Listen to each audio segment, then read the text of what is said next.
Konting pasilip lang sa view ng aming view deck, bubong. Yan ang bukid. Doon sa may patumana yan, yun ang sementeryo, yung parting yun. Tapos ito yung likuran ng aming bahay. Hindi sa amin yan, likod lang ha. Kaya inayos na. Ito yung lote, yan. Ito yung terrace sa ano yan, no. Ito naman yung harapan ng bahay namin, sa amin yan. Ayun ang simbahan, yun. Doon ako nag-aaral sa Aika. ICI, Aika, no. Yun, nandun ang Jollibee. Yun, doon.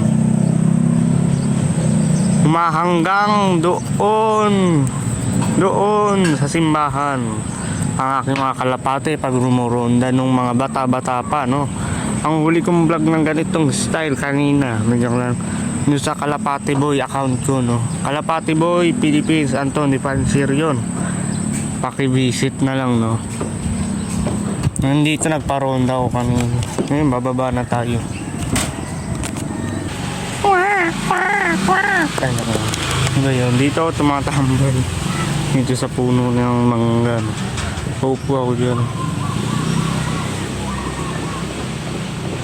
Ano ba, ikaw Kalapati, ganyan yung view mo. Ay, si amo, ganun. Tangan, may bubuyog. Patay, may bubuyog. Naba na ako, bye-bye.